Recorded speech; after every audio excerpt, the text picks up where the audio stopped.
Imagine this, it's December 25, 1991, in the Kremlin. The Red Soviet flag, the symbol of global communism, the hammer and sickle that terrified the West for nearly 70 years, is lowered for the very last time. In its place, the tricolor of Russia rises slowly into the cold Moscow night. And with that, the mighty Soviet Union, once the most powerful empire on Earth, is gone. But how did this happen? How did a superpower, armed with nuclear weapons, space technology, and the loyalty of millions, collapse almost overnight? This is the suspenseful story of the fall of the Soviet Union. To understand the dramatic fall, we must go back to the late 1970s and early 1980s. On the surface, the Soviet Union looked unshakable. It had the world's largest army, a vast arsenal of nuclear weapons, and a sphere of influence that stretched across Eastern Europe, Asia, and beyond. From Berlin to Kabul, the Soviets were a global force. But beneath this powerful exterior, cracks were forming. The Soviet system was built on centralized planning. Factories, farms, and industries were all controlled by the state. On paper, it looked efficient. In reality, it was rotting from within. Stores were often empty. Citizens waited in endless lines for bread, meat, and basic goods. A joke circulated in Moscow, greater than they pretend to pay us and we pretend to work. Meanwhile, the West, especially the United States, was booming with new technologies, consumer goods, and freedom of expression. The contrast was growing too obvious to ignore. One of the biggest blows came in 1979 when the Soviet Union invaded Afghanistan. It was supposed to be a quick operation. Instead, it turned into a bloody quagmire as Soviet Vietnam. Young Soviet soldiers were sent into the mountains, fighting Afghan guerrillas, the Mujahideen, who were secretly armed by the United States, Pakistan, and Saudi Arabia. The war dragged on for nearly a decade. More than 15,000 Soviet soldiers died and tens of thousands were wounded. Coffins returned home in secret, hidden from the public. Mothers demanded answers, but the government stayed silent. The Soviet people began to lose faith. Why are we spilling blood in Afghanistan? They asked, when our own people cannot even get food in Moscow. The Afghan war drained money, morale, and credibility from the Soviet state. And it planted the first seeds of open dissent. By the mid-1980s, the Soviet Union was in crisis. Its aging leadership, known as the gerontocracy, was dying one by one. After a series of short-lived leaders, in 1985, a young and energetic man took power, Mikhail Gorbachev. Gorbachev was unlike any Soviet leader before him. He smiled, he shook hands with Western leaders. And most importantly, he realized that the Soviet system could not survive without change. He introduced two radical policies: 1. Perestroika, restructuring of the economy; 2. Glasnost, openness, which allowed more freedom of speech in the press. At first, these reforms gave people hope. For the first time in decades, citizens could openly criticize the government. Newspapers began reporting the truth. Books that had been banned were suddenly available, but with freedom came chaos. Once people started speaking out, they didn't stop.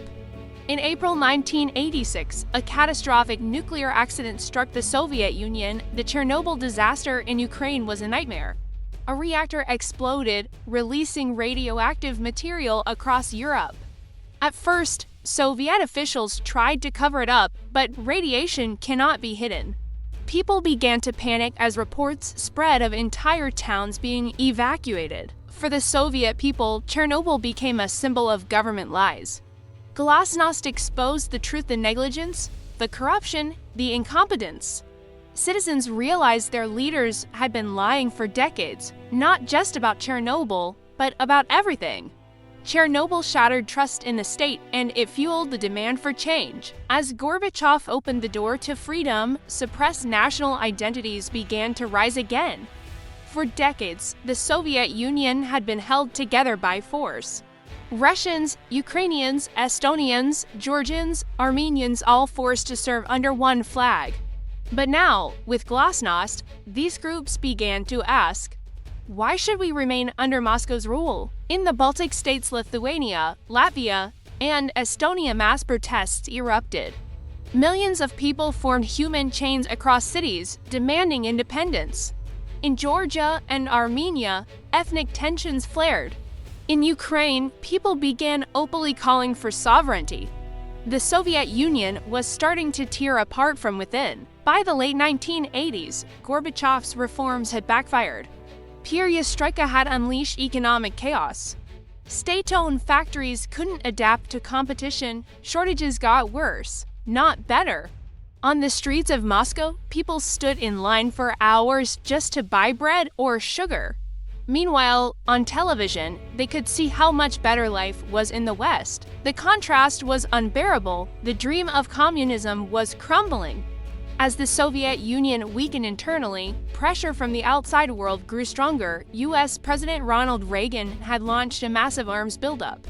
He called the Soviet Union an evil empire. American movies, music, and consumer goods poured into Eastern Europe, fueling the desire for freedom. Most devastating of all, Reagan announced the Strategic Defense Initiative, nicknamed Star Wars, a space-based missile defense system. The Soviets knew they couldn't compete. Their economy was already collapsing. Another arms race would destroy them. The Soviet Empire was staggering, and the world could smell blood.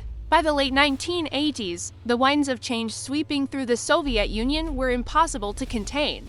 Gorbachev's glasnost and perestroika had opened doors, but what walked through those doors was not just reform, it was revolution. For decades, Eastern Europe had been trapped behind the Iron Curtain. Countries like Poland, Czechoslovakia, Hungary, and East Germany were satellites of Moscow. Their governments took orders from the Kremlin, their armies answered to the Red Army, and their people were watched by secret police.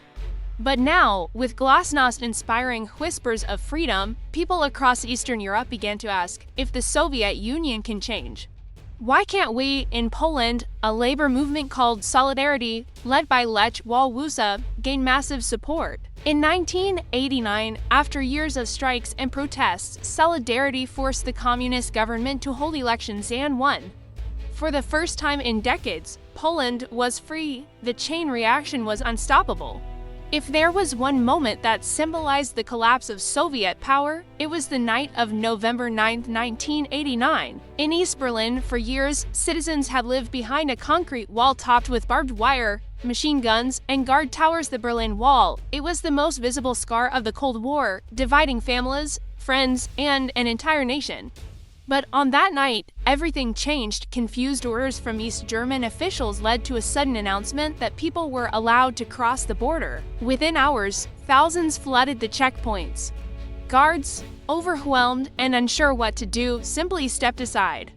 Crowds climbed the wall, hammering it apart with their bare hands. Families reunited, strangers embraced, tears flowed. The Berlin Wall, the symbol of Soviet oppression, was gone. For millions watching around the world, it was more than just a wall coming down. It was the collapse of an empire in real time. While the world celebrated, inside Moscow, the mood was different. To hardline communists, Gorbachev was betraying everything the Soviet Union stood for. They believed his reforms had unleashed chaos, weakened the party, and allowed the empire to slip away. In secret meetings, senior officials whispered about removing him. They feared that if the Soviet Union continued on this path, it would completely collapse. But Gorbachev pressed on. He believed reform was the only way forward. He wanted to save socialism, not destroy it. Yet, the irony was cruel. The more he tried to save it, the faster it crumbled. After the Berlin Wall fell, one by one, Eastern European countries broke free from Soviet control. Czechoslovakia had its peaceful Velvet Revolution, Hungary opened its borders to the west, Bulgaria and Romania saw the collapse of their communist regimes. Romania's dictator, Nicolae Ceausescu, was executed by his own people. The Soviet Union did nothing to stop it. Unlike in 1956, when tanks rolled into Hungary, or in 1968, when Czechoslovakia was crushed, this time the Red Army stayed in its barracks. For Eastern Europe, this was liberation. For the Soviet Union, it was humiliation. The empire was slipping away, and the Kremlin was powerless to stop it. Back at home, things were even worse. By the early 1990s, the Soviet economy was collapsing. Factories stood idle, shelves in grocery stores were empty. People stood in lines for hours just to buy soap, cooking oil, or potatoes. Inflation soared, the black market thrived. Ordinary families were forced to barter goods just to survive. Meanwhile, corruption spread like wildfire. Party officials and businessmen exploited the chaos to enrich themselves. A new class of wealthy elites began to rise, the early oligarchs. For ordinary Soviet citizens, life became unbearable. For the first time, many began to think the unthinkable. Maybe the Soviet Union itself had no future. In this chaos, a new figure emerged: Boris Yeltsin. Yeltsin was bold, fiery, and unafraid to challenge the Communist Party. He called for real democracy, for real freedom, and for Russia to decide its own future. Unlike Gorbachev, who wanted to preserve the Union, Yeltsin believed it was time to break free from its chains. He became a hero to millions of frustrated citizens. In 1991, Yeltsin was elected president of Russia, the largest republic within the Soviet Union. His victory was historic. It meant that Russia, the very heart of the USSR, now had a leader directly opposed to the Communist Party. This was the beginning of the end. But the hardliners were not finished. On August 19, 1991, tanks rolled into Moscow. Communist Party hardliners had launched a coup. They declared Gorbachev had been removed due to illness and placed him under house arrest in Crimea. It seemed like the old guard was taking back power. For a moment, the Soviet Union stood on the brink of civil war. But then came a moment that changed history. Boris Yeltsin, defiant, climbed onto a tank outside the Russian parliament building. Standing before thousands of protesters, he raised his fist and declared the coup illegitimate. Television cameras broadcast the image across the world. It was a powerful symbol, one man standing against the old Soviet system. Crowds grew, surrounding government buildings and blocking the military. In just 3 days, the coup collapsed. Soldiers refused to fire on civilians. The hardliners surrendered. Gorbachev was freed, but his power was shattered. The Soviet Union had survived the coup, but only just. After the failed coup, the Soviet Union unraveled at lightning speed. One by one, republics declared independence: Ukraine, Belarus, the Baltic states, Georgia, Armenia, Kazakhstan. The list grew daily. On December 8, 1991, the leaders of Russia, Ukraine, and Belarus met secretly in a forest in Belarus. There, they signed the Belavezo Accords, declaring that the Soviet Union no longer existed. On December 25, 1991, Mikhail Gorbachev went on television and resigned as president of the Soviet Union. Behind him, for the last time, the red flag of the USSR was lowered over the Kremlin. The Soviet Union, once the most powerful empire on Earth, was gone. December 26, 1991, the Soviet Union was officially dissolved. For 70 years, the USSR had been a superpower that ruled half of Europe and rivaled the United States. Now, in a single night, it ceased to exist. The map of the world had changed forever. Where one massive red empire once stood, 15 independent nations were born: Russia, Ukraine, Belarus, the Baltic states, Central Asian republics, Georgia, Armenia, Azerbaijan, and more. But independence came at a price. For millions, it felt like the ground had been pulled out from under their feet. Overnight, they went from being citizens of a superpower to citizens of fragile, struggling new states. In Russia, the transition was brutal. The planned economy collapsed, prices skyrocketed overnight. People who had saved money for years found their life savings worthless in days. Factories closed, jobs disappeared. Shelves were empty again, but now there was no government safety net to help. The 1990s became known as Russia's time of troubles. Pensioners sold belongings on the streets just to survive. Families went hungry, suicides and alcoholism soared. Crime exploded as gangs and mafias filled the power vacuum left by the collapsing state. The dream of democracy quickly turned into a nightmare of poverty and lawlessness. As ordinary Russians suffered, a small group of men grew unimaginably wealthy. These were the oligarchs, businessmen who took advantage of rapid privatization. State industries, from oil and gas to steel and banking, were sold off for almost nothing. Clever insiders bought them up, creating vast fortunes. Overnight, a new class of billionaires emerged. While the majority of Russians sank deeper into poverty, Moscow became a city of extremes, shiny new cars and luxury stores for the oligarchs, crumbling apartments and breadlines for everyone else. For many, the collapse of the Soviet Union felt less like liberation and more like betrayal. The fall of the USSR also unleashed a terrifying question: what would happen to the Soviet nuclear arsenal? At the moment of collapse, the Soviet Union possessed over 27,000 nuclear weapons, the largest arsenal in history. And now, those weapons were spread across several newly independent states: Ukraine, Belarus, and Kazakhstan. In addition to Russia, would they sell them to the highest bidder? Would terrorists get their hands on them? The world held its breath. Through international negotiations, these weapons were eventually transferred to Russia. But for years, the fear of loose nukes haunted the world. The collapse also unleashed ethnic and territorial conflicts long suppressed by Soviet rule. In the Caucasus, Nagorno-Karabakh erupted in war between Armenia and Azerbaijan. In Georgia, separatist conflicts broke out in Abkhazia and South Ossetia. In Moldova, the region of Transnistria declared independence. Most devastating of all was Chechnya. The small Muslim republic in southern Russia declared independence in 1994. Moscow responded with force, launching a brutal war that destroyed the capital city, Grozny, and killed tens of thousands. The Soviet Union was gone, but bloodshed followed in its shadow. For the United States and its allies, the fall of the Soviet Union was nothing short of victory. For decades, the Cold War had dominated global politics. The US had fought wars in Korea and Vietnam, spent trillions on defense, and lived under the shadow of nuclear Armageddon.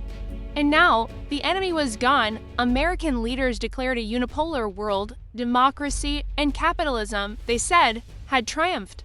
President George H.W. Bush spoke of a new world order. NATO expanded eastward, welcoming former Soviet allies like Poland, Hungary, and the Czech Republic. The European Union began to grow as well. For the West, the 1990s were years of optimism.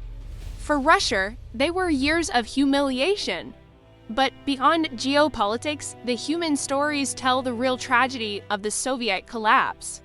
Imagine a Soviet pensioner in Moscow who had worked loyally for decades in a state factory. Suddenly, the factory was privatized and shut down. His pension lost value in weeks. He went from pride to poverty. Imagine a young student in Ukraine suddenly told her country was no longer part of the USSR. She now had a new passport, a new identity, but little hope of a stable future. For millions, the collapse meant confusion, loss, and despair, yet for others, it meant freedom. For the first time, people in the Baltic states, Ukraine, and Georgia could openly raise their flags, speak their languages, and dream of a future without Moscow's control. The fall of the Soviet Union was both a tragedy and a liberation, depending on where you stood. By the end of the 1990s, Russia was in ruins. The economy had collapsed. Poverty was everywhere. The once mighty Red Army was demoralized. The West celebrated, but inside Russia, bitterness grew. Then came a new figure, Vladimir Putin, a former KGB officer. Putin rose to power in 1999, promising to restore order, stability, and national pride. He crushed the Chechen rebellion, reined in the oligarchs, and rebuilt Russia's power. But he also tightened control, silenced critics, and rebuilt an authoritarian state.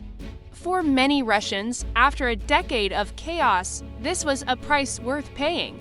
For the world, it marked the return of a resurgent Russia, determined not to be humiliated again. The fall of the Soviet Union reshaped the world in ways still felt today. NATO expansion, Eastern Europe turned west, fueling new tensions with Russia. The U.S. as superpower for nearly 2 decades, America stood unrivaled on the global stage. The rise of China, with the USSR gone, China began its climb to power, becoming the next great rival to the West. New conflicts, from the Balkans to the Caucasus, the collapse unleashed wars that shaped the 1990s. Ukraine and Russia, the seeds of today's conflicts were planted in the 1991 breakup, as Russia refused to accept the loss of influence over its neighbors. The Soviet Union may be gone, but its shadow still looms large over world politics. So, what is the legacy of the Soviet Union? For some, it was a dream of equality that failed. For others, it was a nightmare of oppression finally ended. It sent the first man into space. It defeated Nazi Germany. It built cities, industries, and armies, but it also silenced dissent, crushed freedom, and left behind scars still unhealed. Its collapse was not just the end of a country, it was the end of an era. December 25, 1991, as the Soviet flag fell from the Kremlin, a chapter of history closed. The empire that once challenged the world vanished into memory, but its story, its triumphs, its tragedies, its rise, and its fall still echo in the lives of millions and in the politics of our world today. The Soviet Union is gone, but its ghost still walks among us.